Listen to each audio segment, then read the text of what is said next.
This is a news update where they come to you from Women's Voice Online TV with me, Patricia Kabia. Sierra Leone National Cybersecurity Coordinator Mariam Ayoma don't want Salone people say they need to be careful with the way how they use internet and digital services as the country they expand in digital system, but cybercrime they continue for increase. Ayoma be talk this message na the Miata conference inside the Ministry of Information and Civic Education the weekly press conference and say digital transformation don't make plenty government and private services easy for access, including online banking, mobile money, electronic payment, and passport application. But they want say the more people depend on digital platform, the more opportunities cyber criminals can get for trick and thief from innocent people. Ayoma explains say cybercrime don't turn into one big international business where criminals then constantly they find new ways for thief money, personal information, and access to people account. And identify mobile money fraud as one of the most common cybercrime the way people face. According to some criminals they contact people with fake job offers or other opportunities. They ask for make them send them money before they receive the supposed service or job. And therefore advise people say if anybody contacts them with one opportunity we required for pay money first, then for stop and investigate properly before they make any payments. The cybersecurity coordinator also warned about WhatsApp accounts overtake and impersonation.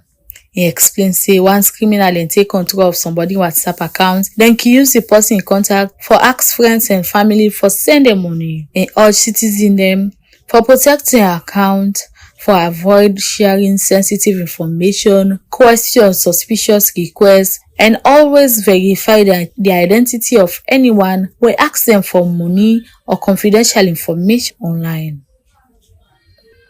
Transitional Organized Crime Unit (TOCU) and the Sierra Leone Police don't carry out one public destruction exercise for nicotine and pharmaceutical drugs where security agencies then seize during different operations. The exercise will take place Tuesday, 11th August 2026 na TOCU headquarters na Hastings, Freetown.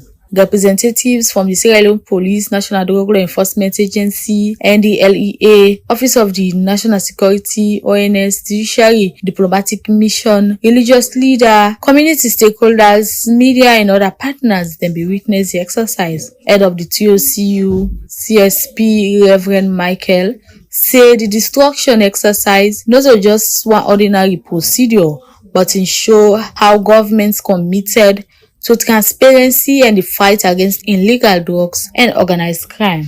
He explains say the drugs them were then seized through intelligence-led investigations and coordinated operations between TOCU and other partner agencies. CSP Reverend Laga say drug trafficking they continue for be one serious threat to national security because they contribute to organized crime, corruption, and violence, while also they put young people future at risk. And say the exercise now another clear sign say security agencies are serious about the disturbing criminal networks where they involve in drug trafficking and protecting communities across Sierra Leone.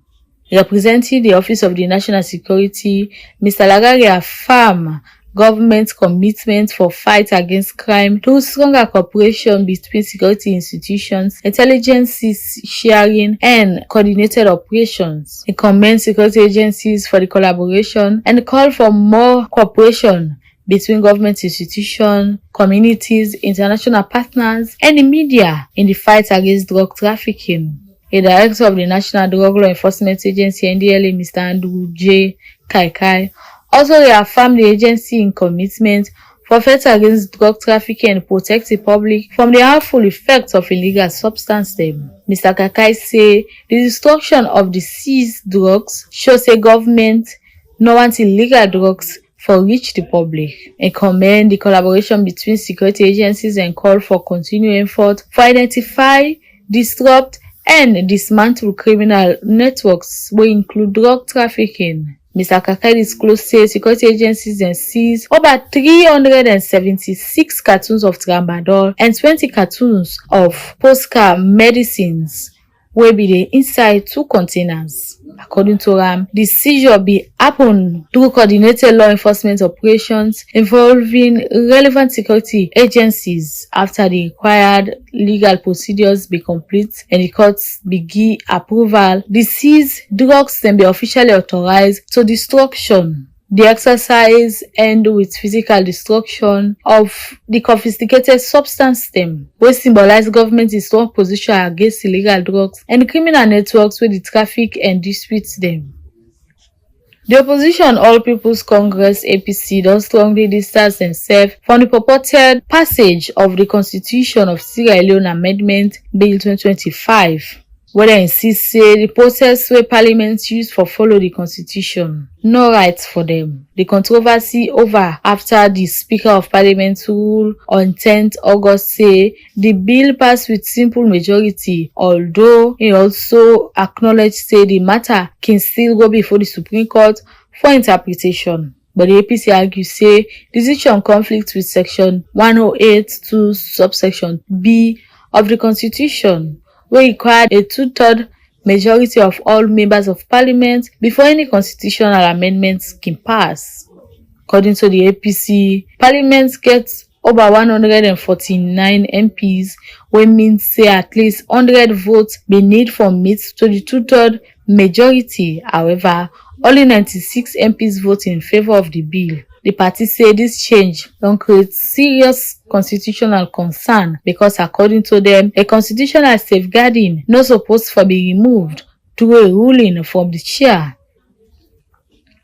The Sierra Leone Association of Journalists largely expressed concern over the ongoing controversy wey surround the passage of the Constitution Amendment Bill 2025, as questions continue about the Speaker of Parliament's ruling and the decision for refer certain constitutional questions to the Supreme Court. The controversy came after Parliament passed the Constitutional Amendment Bill, where amid the disagreement over the voting threshold where they need for approve the amendment, the Speaker of Parliament, retired Honorable Singapore Solomon Thomas, make am clear say a ruling are final and not go be interpreted or required by any court of law. However, inside the last paragraph of the ruling, the Speaker said because the question about whether a non-entrenched constitutional provision can be changed by using only Section 91, subsection 1 of the 1991 Constitution, a matter of serious public interest, and be referred the question to the Supreme Court. The Speaker asked the Supreme Court to provide an opinion to Parliament within 3 months so that it can guide future discussions on the matter. President Alhaji Manika Kamara say constitutional reform for go beyond political competition and must strengthen institutions, democratic principles, and the rights of all Sierra Leoneans. And say constitutional changes they affect the whole country and must get broad public understanding, confidence, and participation. Parliament officials inside the Facebook page earlier state say the Speaker ruling na final and no will be interpreted or required into by any court of law. This statement to attract attention because the Speaker ruling himself also referred the constitutional question to the Supreme Court for an option. President Julius Maada Bio announced a number of new appointments across key government institutions, including changes of the Ministry of Finance, Ministry of Foreign Affairs and International Cooperation, Ministry of Employment, Labour and Social Security, and the National Revenue Authority. The appointments form part of what President described as a new changes within the public service, with some of the appointments subject to parliamentary approval where the law require. One of the major changes na the appointments are Mr. Tarifa A.F. Kagbo as Minister of Finance. Mr. Kagbo will now take the responsibility of the ministry where oversee government financial management, national budget, and other important areas that will connect to the country's economy. Another major appointment are Mr. Mohamed Rahman Suare, who will be appointed as Minister of Foreign Affairs and International Cooperation. Suare will be charged with the responsibility for represent Salon on foreign affairs and strengthen the country in relationship with other countries and international organizations. That will be the news so we come to you from Women's Voice Online TV with me, Patricia Kabia.